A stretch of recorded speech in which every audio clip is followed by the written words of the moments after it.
Welcome to MapReader. Firstly, I would like to thank the new members who joined the channel and people who supported with super thank option. My heart fills with gratitude. Everything in the video is my personal opinion based on public information. We are going back to the week the world held its breath. May 2025. Operation Sindoor. You remember the vibe, don't you?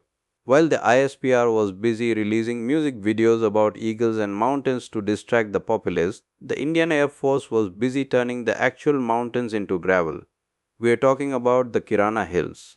To the average commuter driving down the Sargodha Faisalabad road, Kirana is just an eyesore. It's a jagged prehistoric spine of rock rising out of the flat dusty plains. It looks boring, but looks are deceiving.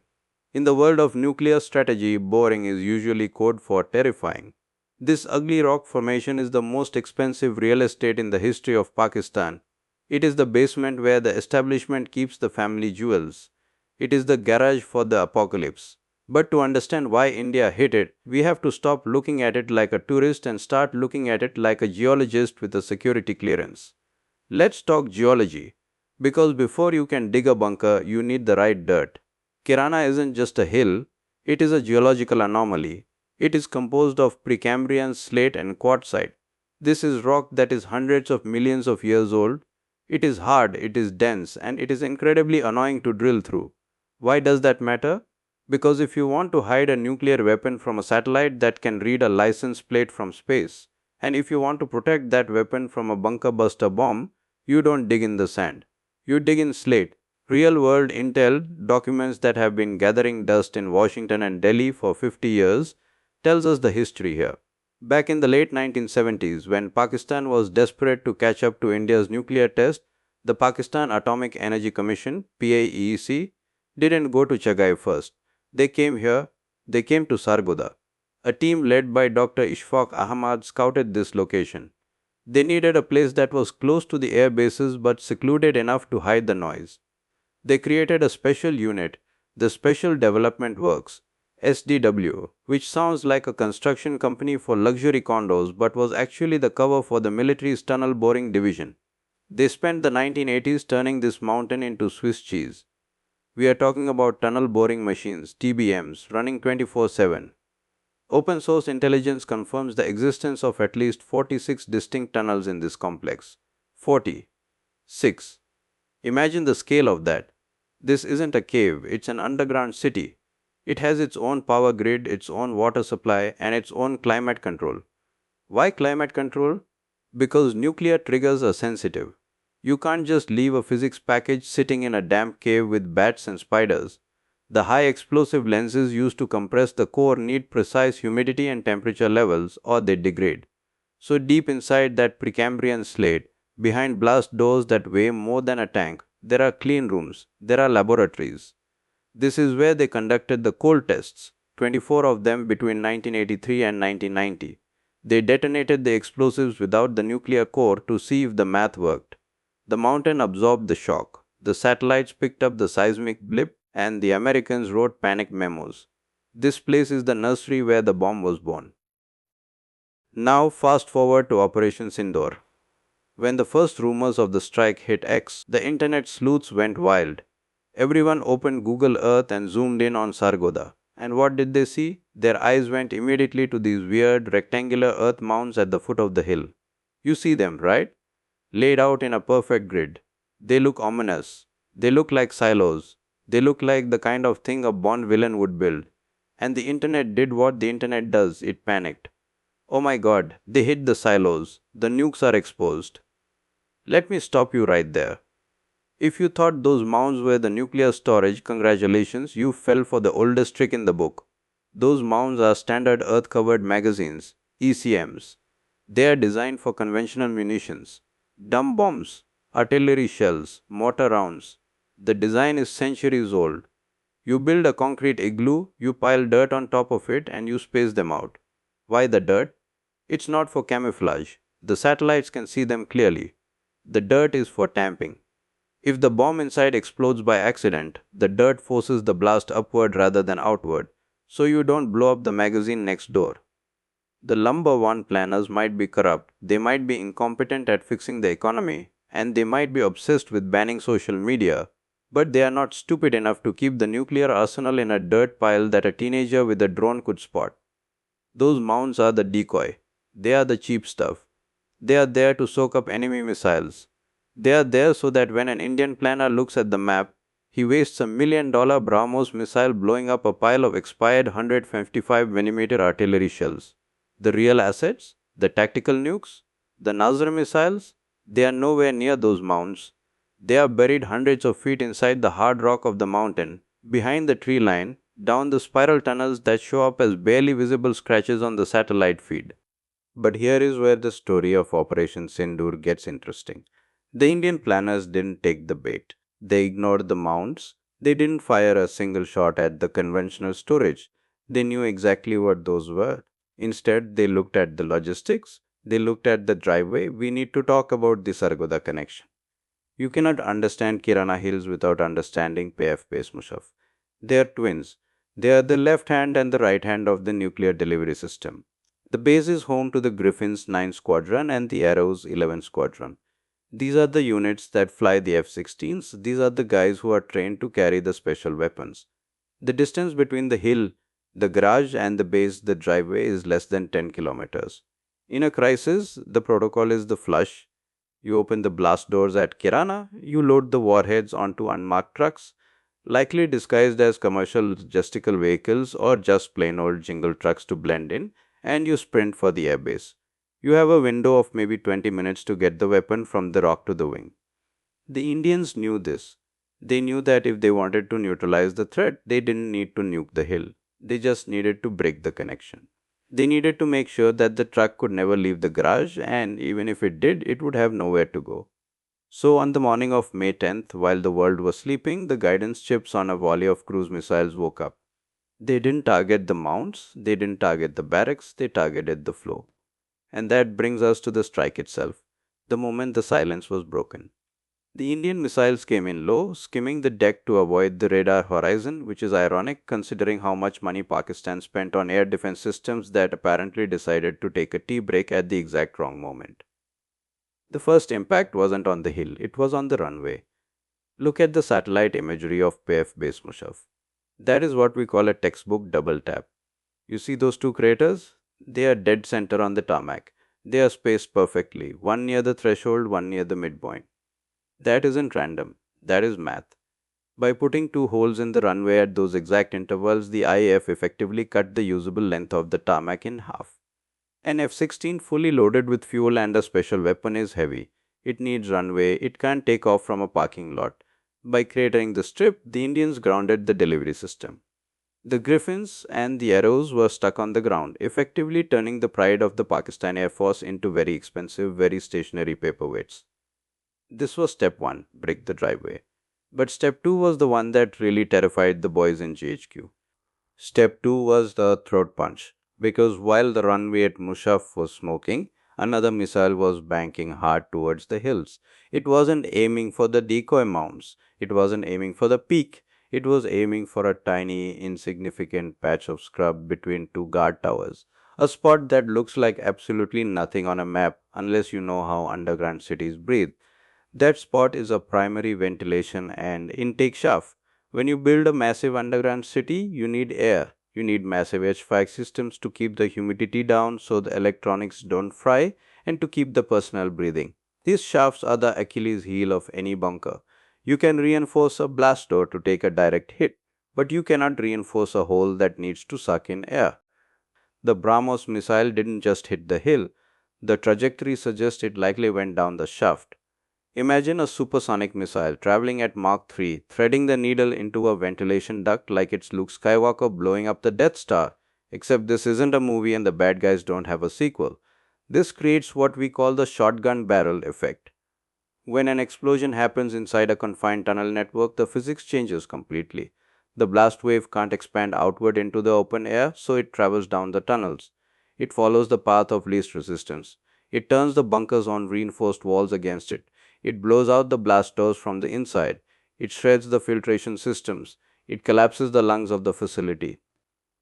And the battle damage assessment confirms it. Look at the smoke plume in the footage. You see two distinct colors. The outer ring is white, which is just pulverized concrete and rock dust from the impact point. But the core? The core is black. Black smoke in a strike like this means something is burning deep inside. Fuel, wiring, high explosives, or maybe the paperwork for the general's plot allotment in DHA. It wasn't a surface scratch, it was a decapitation strike. India didn't destroy the nukes, they buried them alive. They choked the facility. The garage was sealed shut and the driveway was full of potholes. But the incompetence, sorry, I mean the strategic brilliance of the layout gets even better. Let's look at another feature that we spotted in the imagery, something that has been sitting there in plain sight since the disco era. If you cross reference the grainy archival footage from December 1985 with the high res shots from 2004, you see a perfectly circular clearing right next to the cliff face. That is a helipad, and it's not there so the soldiers can order Food Panda by drone. That is the VIP Express lane. When the top brass from GHQ or the scientists from the PAEC come to inspect the inventory, do you think they drive 3 hours on a bumpy road in a Land Cruiser? No. They fly in. They land right there, take the short paved drive into the dense tree line, and disappear into the mountain.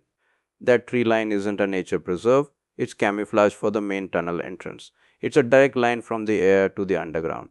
It's also likely how they move the sensitive components, the triggers, the physics packages without bouncing them around in the back of a truck.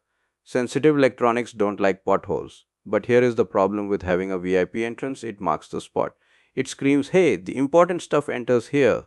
So when the balloon goes up, that helipad is basically a bullseye painted on the ground for any loitering drone or cruise missile. It's the ultimate hubris. They assume they would always own the skies. Operation Sindoor proved that they barely own the ground they stand on. And speaking of hiding things, let's talk about the glitch. After the strike, a new image surfaced showing a strange blurred smudge on the map, just a few meters away from the ventilation shaft impact site. Your eyes might skip over it, thinking it's just a rendering error or a cloud. But in the world of satellite imagery, there are no accidents. That is a digital sensor. We call it a sanitized order. Satellite providers don't just accidentally blur a random patch of rock on a high priority nuclear target unless they are told to. That blur is likely hiding the emergency exit or a secondary intake that was hastily reinforced or dug out after the primary shaft got stuffed with a BrahMos. It proves that the damage was critical. They can scrub the pixels, they can call up Google and tell them to smudge the map, but they can't scrub the suspicion. It's like trying to hide a car crash by putting a sticky note over the dent. We know it's there. We know you're panicking. And the fact that they felt the need to blur a random rock confirms that the strike hit something vital. But the real comedy, if you have a dark sense of humor, is what is happening right next door. If you think a few trapped missiles and a broken ventilation shaft are the only scandal here, you haven't been paying attention to the business acumen of the people running this show.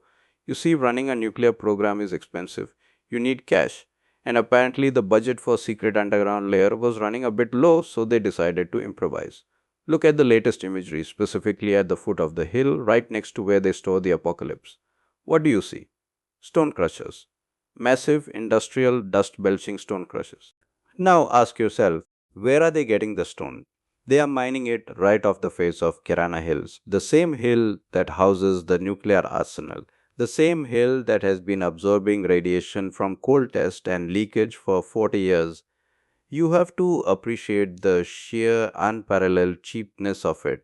Most countries, when they dig a secret nuclear bunker, they take the excavated earth and bury it in a lined pit in the desert.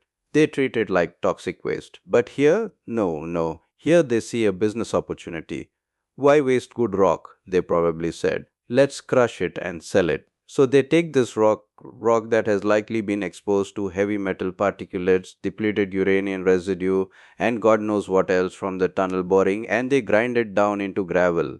And where does that gravel go? It goes into the construction industry.